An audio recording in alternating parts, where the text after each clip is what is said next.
Mat Langley is a procurement and sustainability leader who has embedded sustainability into more than 25 years of procurement practice. He has led global centres of excellence across sourcing, category management, analytics, and supplier management. At CBRE, the largest real estate company globally, Matt led procurement operations, technology, transformation, data risk, and ESG. At CBRE, he built a first of its kind net zero supply chain program and product. Matt is the 2024 European CIPS Sustainable Procurement Champion.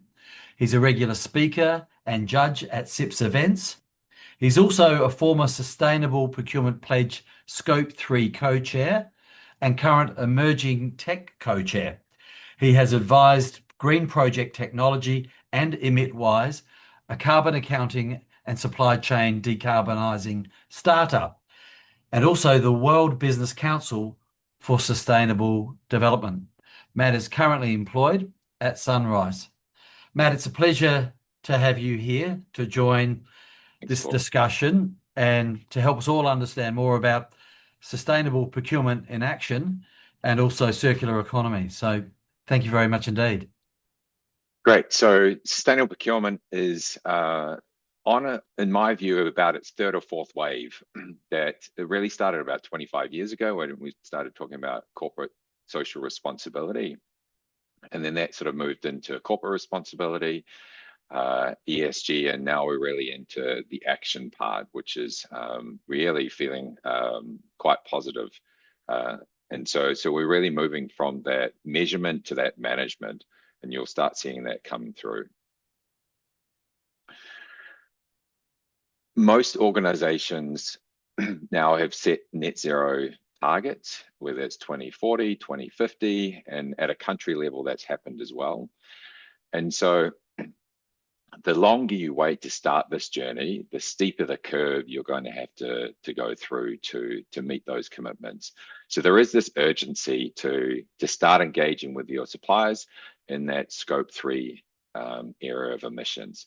So if you recall, scope 1 is your direct emissions, the fuels that you burn. Scope 2 is really the electricity, and scope 3 is helpfully everything else. And that gets split into upstream and downstream. And upstream really is the supply chain, is the majority of the emissions, and the downstream is your use of products. And generally, companies have about 80% of their emissions in scope 3. So it is a very big area, and there's a lot to do in this. And if you're like CBRE, you're going to have a large number of your suppliers and this long tail. And so while you're now saying, okay, I'm ready to start decarbonizing, the first challenge you're going to hit is just because you're ready doesn't mean your supply chain is ready. And what we initially found in sort of 2022, which lined up to what Schneider Electric had done in their program, and also what the research said, was that 70% of companies hadn't started. And so 30% were looking at scope 1 and 2, but most of them had been looking really in the scope 1 and a little bit on scope 2 for the energy efficiency. Almost none of them had started on scope 3. So now I think we're more like 50% have started, but it's still half your supply chain won't have started thinking about carbon in their own operations and in their supply chain.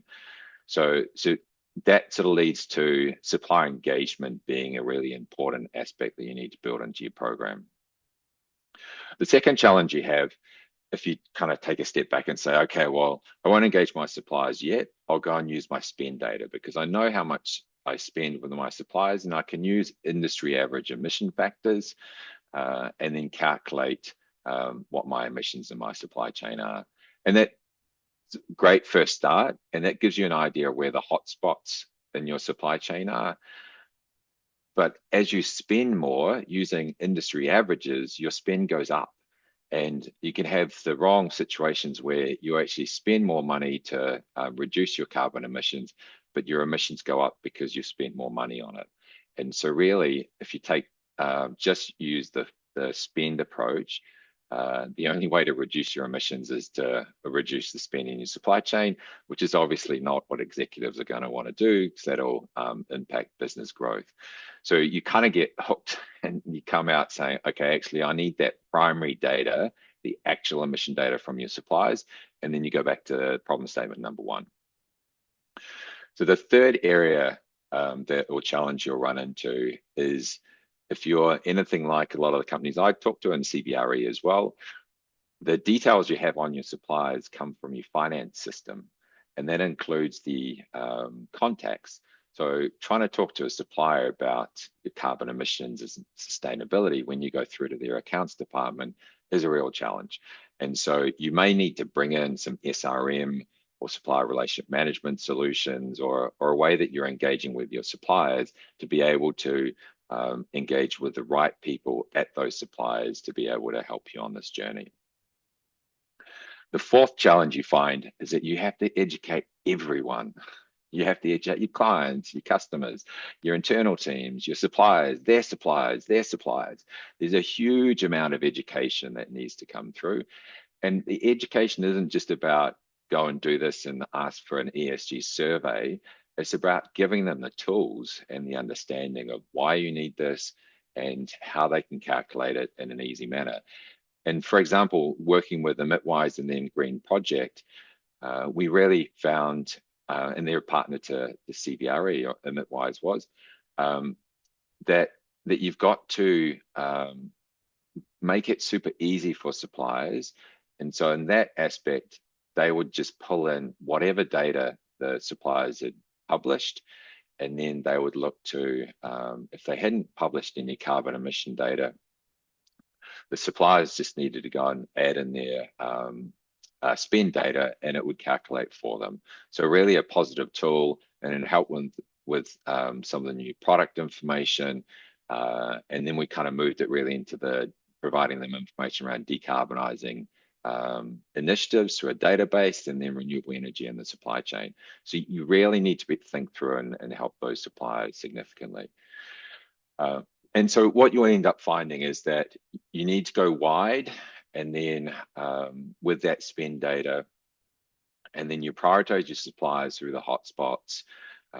You really find the ones that are leading, and then you can work with, and that's where you really get your real impact. Interestingly, there isn't really an industry that is super ahead of other industries when you start looking at carbon emissions. But there's one or two suppliers in that industry that are far ahead of the others. And so you can find them, often because in procurement, we're running RFPs and we're looking through, and we're trying to focus on other areas. Those sort of unicorn suppliers that might be like high sustainability, diverse suppliers, and resilient suppliers, unless you're kind of capturing that, you can easily take them out of your supply chain by not realizing that that they are in there. So you need to kind of come back to that measurement and understanding. So when you again start on this journey, you start learning a lot of different terms, and there are a lot. The three that I think are super important is a corporate carbon footprint, a product carbon footprint, and a service carbon footprint. And the service carbon footprint isn't talked about that much. They're sort of new. A lot of people talk about this product carbon footprint, which is a subset of a life cycle analysis, or an LCA, or a EPD, like a product calculation. And so when you start on the data journey, as we talked about, really, and you engage with your suppliers, you're happy if they really just give you anything, because it means that they've started to get engaged. And you can, use your spend data and look to calculate it. But really, the second step, and maybe it's the following year when you reach out to them, you want them to calculate their corporate carbon footprint, which is really for them to calculate their entire carbon emissions in that scope 1, the direct emissions, the scope 2 being the electricity, and the scope 3 being all this everything else. You don't want downstream scope 3 that use the products, then you start double counting. You want the upstream, so really the supply chain emissions. And if they're able to calculate all of those, you can divide it by their total revenue. And then that works out of like a intensity factor, carbon emissions per dollar you spend. And then you can start comparing one supplier with another supplier, which is great. But then you actually want to be able to narrow that down and like focus on your top categories and your hotspots. And then you start actually wanting, well, great to know that this supplier is low in carbon, but what's my impact with that supplier? And how do I move to a different solution where maybe I'm buying a different product off them with the target of it being lower carbon? If I still use a CCF, then that won't be measured. So I need to work towards that product carbon footprint. And there's some great examples that are coming through where some leading organizations in the Scope through peer group look to support this. Hallian and Chris Lowe as a good example, where when they run an RFP, they ask the supplier to provide a PCF, and that PCF with the costs and the PCF calculated by a carbon emission amount, whether it's 100 euros, then works out the total commercial cost. And then you can start really comparing suppliers like for like. And you have some leading organizations like in the UK, the NHS, that requires by 2028, every product that they buy needs to have a PCF. And so that's rippling through all of the supply chains. So you should be hearing quite a lot about PCFs. And if you export, or if you've got some larger organizations as clients, that'll start coming down. What really comes next is, well, great, product is important, but maybe that's only half or less of your total supply chain. The rest is made up of services. And they're a bit harder to calculate. You need a bit more information, and that's kind of coming through now, and the methodologies around that. For a PCF, the WBCSD came up with PACT, and so that's a methodology that everyone follows to calculate PCFs. And there's a lot of PCF calculators available for free now that you can look to leverage. So you're really trying to get to that decision grade sourcing and contracting, and have it really robust SRM discussions. So that data journey is super important. And I once ran a workshop to go and say, well, is data more important than supplier engagement? And really they both are, and they go hand in hand. And so you'll need to think of those two aspects when you look to develop your program. And so you're going to have organizations, and you need to move them through that maturity level. So as we talked about at the start, half of your suppliers won't have started on this journey. And so you really need to help them create that kind of baseline so that they're able to calculate their emissions. And that then gives you a lot more information around their resilience. If there's an electricity issue or energy issue, that you can also look to bring in and understand through that. So risk starts coming into some of this as well. And then really that engagement that you need to do, that supplier outreach, the collections of the information coming through. And as I've talked about, and hopefully you're kind of getting that you need to help the suppliers. Otherwise, they'll give you information that can be very wrong. At Midwise and Green Project, they are often finding companies that have registered with the CDP with their carbon emission data, and they're 1,000 out. They've mixed up kilograms and tons. It's actually quite common. And so you can easily find that in your supply chain, someone's reporting to that is 1,000x out. Really though, the leading organizations are moving, they've gone past the baseline a couple of years ago. They started the engagement, and now they're really in the act phase. And that's helping suppliers and yourselves, your category managers, understanding the information, looking to leverage it, and changing some of the suppliers that you've got in your supply chain, and really seeing how you can build the capability. And that's where If you look at some of the solutions, well, there's a lot of solutions out there you can partner with. If you're not careful, you focus on the carbon accounting, which gets you to sort of level 1 and 2. But then when you get to 3, 4, and 5, then that's where you actually need not just carbon accounting, but supply chain decarbonizing solutions. So ones that have decarbonizing initiatives that the suppliers can start talking about what they're working on, and you can measure their impacts of that. And then how do you drive renewable energy that they look to leverage, which then obviously reduces your emissions when your key suppliers are on leveraging renewable energy. And then you're really starting into the decide that you can start comparing not just at a supplier level, you can compare at a product and service level, and really bringing that information in to finally embed it in the commercial levers and things. So you can look to add contract clauses to your contracts. I don't really think they move the needle that much. It's really having this information and having the robust conversations with them that you really start seeing a change coming in. But you can definitely leverage contracts and RFPs to start moving them in this direction and realizing that it's coming, and using some KPIs and some requirements, and that sort of continuous improvement.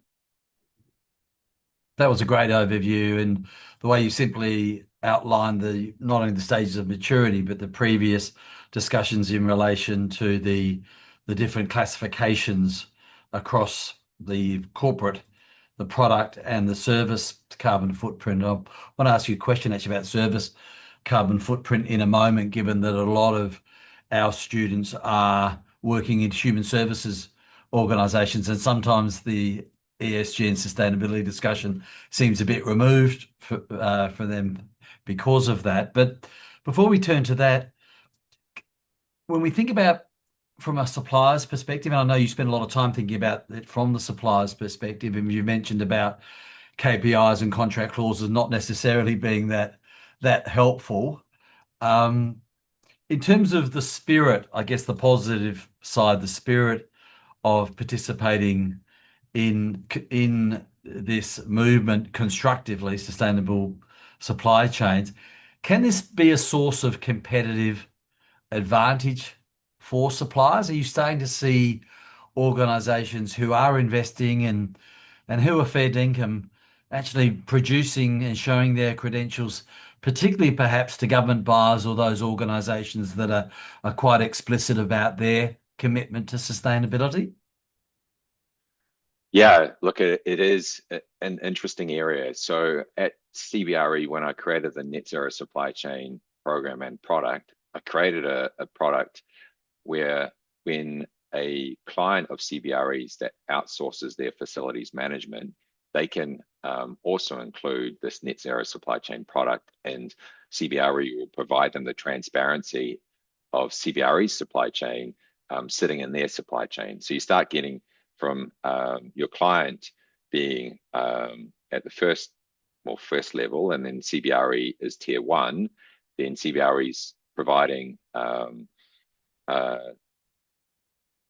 sort of transparency into tier 2 and into tier 3, and then working together with the client to make changes. And what actually found, and this is where I think category managers will start being the superstars of the future, when they start realizing that you don't just need to go and negotiate with your tier 1, that you could be working with your clients and your tier 1 suppliers, so tier 2, then you start looking across the value chain and you start making a much bigger impact. I mean, at CBRE, there were clients that put requirements in place that drove emissions through the supply chain. And so when we started having those conversations, I was super happy that we could provide that transparency to them, and that we're able to move their emission reduction a lot faster, because we could say, well, if you change these requirements, then that flows through all of our impact. And interestingly, that's what Scope 3 was all about, is joint ownership of the emissions in Scope 3. So the whole design is for us to work together. When it comes to, like, as a supplier, can you sell at a higher cost? Then generally the research is saying, no, you can't.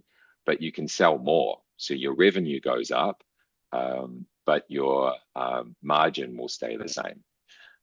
So there was initially some areas, and biodiesel is a good example, that because there's an extra step, there's an extra cost associated with using biodiesel or green hydrogen or some of these other aspects. And so they've ended up being quite limited how much they're using.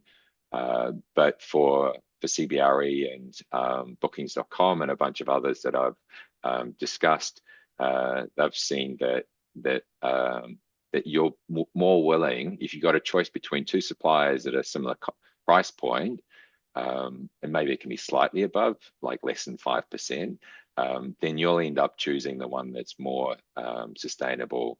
And the research backs that up from a risk perspective as well.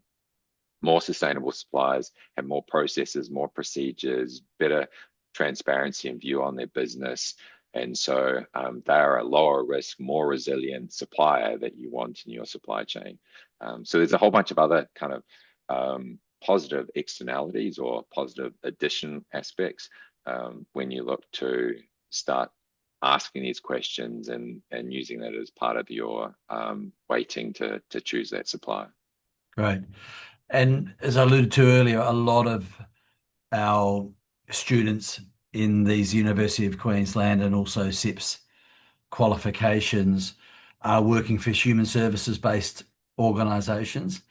Can you talk a little bit more about the service carbon footprint and how that's evolving and developing at the moment, either in public or private context?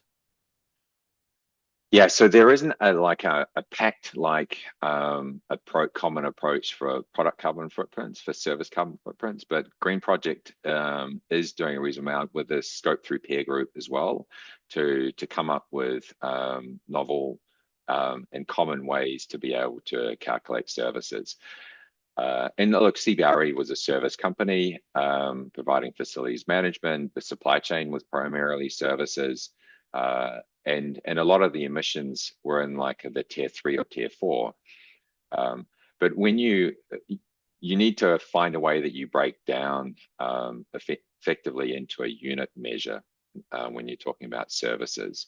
And so you can start with the corporate carbon footprint, and that kind of I think actually works quite well for service companies because you're kind of saying, well, overall for this human resources company or this service company, staff is going to make up a reasonable amount. Buildings that they are located in, flights and travel, and will kind of be important. And their supply chain is probably primarily services too. But for CBRE, as an example, their emissions in the supply chain end up being like 5.5 million tons. So it's a small country. So just because they're a service company doesn't mean that they don't impact at a relatively high level. So